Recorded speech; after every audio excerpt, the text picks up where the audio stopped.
Hey guys, welcome back to the Superman Collectors Vlog. Thank you so much for joining me, and thank you for joining me on this whole adventure. If you are not subscribed to the channel, make sure you hit that subscribe button now to follow along for all kinds of Superman news, collectibles, and in-depth look at my awesome collection. So a lot of people ask me what first got me into Superman, and a lot of people are surprised to know that it was the TV show Smallville.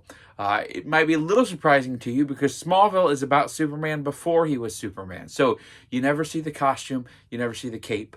Well, maybe a little bit at the end. But so today, we're going to break down one of my favorite parts of my collection, which is the Smallville collectibles. So I'm going to go through some of the Smallville collectibles that are available that you can search out for your own collection. And then if you hang around with me to the very end, I'm going to go through some stuff that not just anybody can buy, some original props and costumes and wardrobe pieces like those behind me. So stay tuned. So let's talk a little bit about Smallville action figures. So perhaps the most well-known action figures was this original run done by DC Direct. So as you can see, you've got Tom Welling's Clark Kent there. Mine is signed by him, who I had signed at a convention.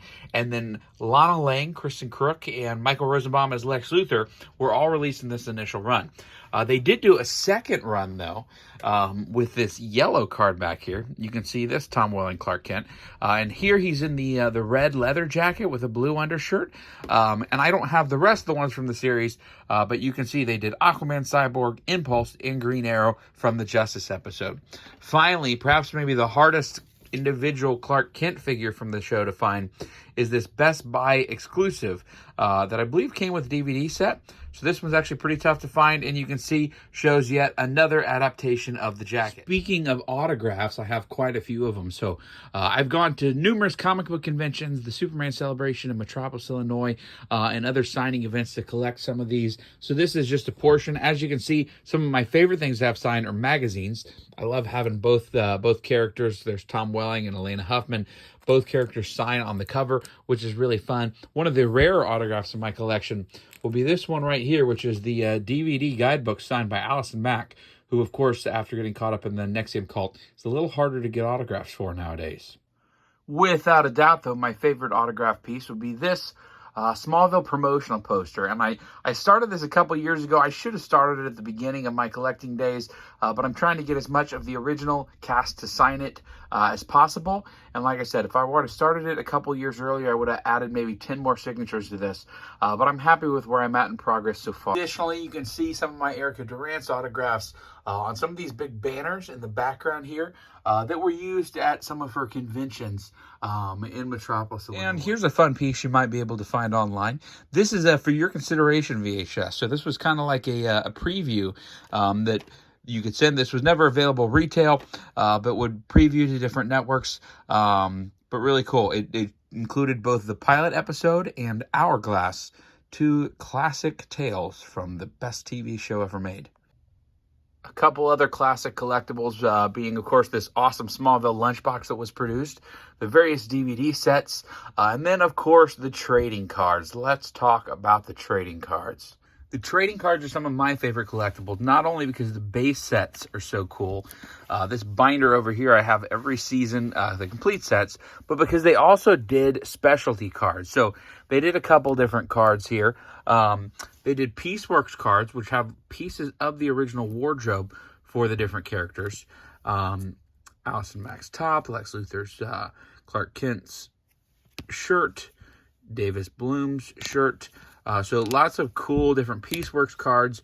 But then my favorite beyond that are autograph cards. And what's so cool about these, not only do they have main cast autographs, which you might be able to get at a convention nowadays, but they have several guest stars, which are actually much tougher autographs to get. Maybe not as desirable, but like where you're going to get Roger Nixon's autograph there. Or Aunt Nell for that matter. So really cool stuff. But like I said, this is just a sample of my trading cards collections. I also like to take trading cards to conventions and have actors or actresses sign it, as I did there with Erica Durant's. Couple other things to note in this bottom shelf here. You got the visual guides, which are some great collectibles. The Funko Pops, a couple of them there. There's quite a few in the series. The TV guides that were put out. And then if any of you guys have been to Smallville Nights, a great event put on by Tom and Michael, at various conventions. They give out little souvenir photos there as well. Also, not going to get into it here, but huge stack of the full series of Smallville magazines as well. Couple more things of note, just various magazines and publications featuring the show. As you can see, this is kind of interesting. It appears to be an award for Variety magazine with Smallville on the cover. I also wanted to highlight a custom piece of commissioned art by artist Trevor Hawkins, featuring the cover of the DVD Season 4 set. But really, really cool piece. Now, the only thing I had him swap was Lois's wardrobe in this particular image, and I'll show you why here in just a few. So I know what you're saying, Zach, this is all really cool stuff. This is neat. We love Smallville, but hey, we've seen it all before. But hey, this is the Superman Collector's Vlog, and that's why you're still hanging with me. So now we're going to talk about some of the more one-of-a-kind items in my collection. So here is one of the crown jewels in my collection, one of my favorite pieces ever. This is the original chairback for Tom Welling, who starred as Clark Kent in the TV series. I actually bought this the week I got married, believe it or not. Someone reached out. So this was originally discovered by someone who worked on the show, and as they were tearing down the show, as legend has it, or at least the story that I've heard, is that these chairbacks were being taken and cut in half and thrown in the dumpster. But as luck would have it, I think it was something like 4 or 5 different chairbacks were saved, one of them being Mr. Tom Welling. I had him sign this at a convention. He thought it was really cool that I had it. I have one additional chairback as well, but unfortunately that's just a guest director, nobody significant. So definitely one of my favorite pieces. Couple original props from the show. So you have some background pieces like the Smallville Medical Center photo folder, a note to Lois Lane, another thing to Lois Lane, but then some cooler pieces here. So I have an original casino chip from the casino episode in later seasons. I have an original piece of prop kryptonite with a button that you could hit underneath that would actually make it light up. Couple crew gifts, and then this is one of my favorites. This is a prop production backup ball for the scene with the Legion of Superheroes where Clark carves his name into the baseball with his heat vision. So let me tell you a little bit about original props and costumes and what you need to be careful for in the marketplace. So most original Smallville props that are on the market originated in a couple different places. So after Smallville finished production, they had a huge set sale where they sold wardrobe pieces, props, that kind of stuff. And a couple people were able to get a lot of it at that sale and turn it over to the collector's market. So these would be names like Sonny Weebles or some of the bigger eBay names that released a lot of the stuff in the market. You also had in the early days Alzheimer's charity auctions ran by John Glover, who played Lionel Luthor in the show. There's some really cool, significant props that were released through these series of auctions. You also have a number of pieces that were auctioned off through the website screenuse.com, which is one of the most reliable, reputable prop dealers in the hobby. But unfortunately, they are no longer in business. Well, they are, but they rebranded. But so these are some of the more well-known channels. There are also a couple people who worked on the show, some prop masters and stuff, who leaked some of the stuff out into the market, which is where some of my stuff came from. So just be careful, do your research. I've seen a lot of fakes out there, but if you know what you're looking for, there are deals to be had. Original paperwork like this is really fun because it provides a glimpse into the production process of the show. So you can see here you've got crew call sheets that tells people where to be and when to be there. So just kind of neat behind the scenes look at things. So these here are 2 of my favorite pieces, and they're some of the first prop pieces I ever had. So these have original screenuse.com COAs, certificates of authenticity, and these are both original red t-shirts worn by Tom Welling as Clark Kent. And if you recognize that leather jacket there, that is the leather jacket seen in 2 spots in the series.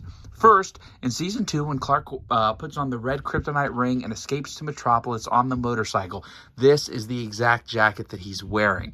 This jacket was then reused later in, I believe, Season 6 or 7, episode Combat, when Clark takes on an underground fighting rink fighting the villains that escaped from the Phantom Zone. Both of these do have internal markings. I'm not going to show that here on video, but they're marked inside for production, labeling them for Tom Welling as Clark Kent.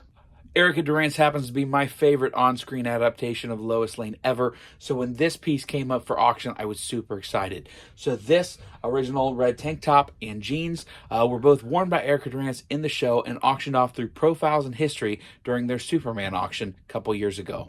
Here's a couple more random pieces, including a prop manhole cover that says Metropolis there used in the show.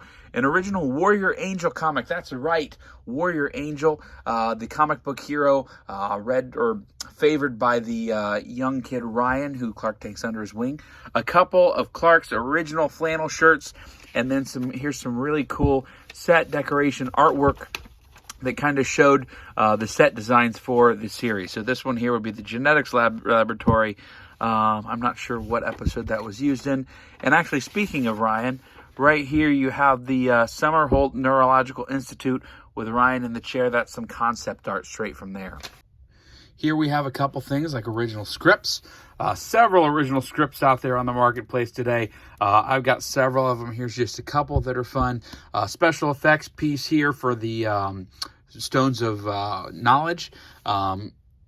Even trinkets like this are pretty cool. A film unit pass from Smallville for their crew for season 2. But then right here, we're going to get into one of my favorite pieces in the collection. Here we have one of the original Veritas journal props used in the show through the storyline featuring the Traveler and the Veritas Club that the Luthers were a part of and the Queens to find out and protect who that Traveler is. Down here we have some cool original production used magazines. You've got Laura Vandervoort's Supergirl there, the classic Time magazine with the hero cover, and of course Justin Hartley's Oliver Queen.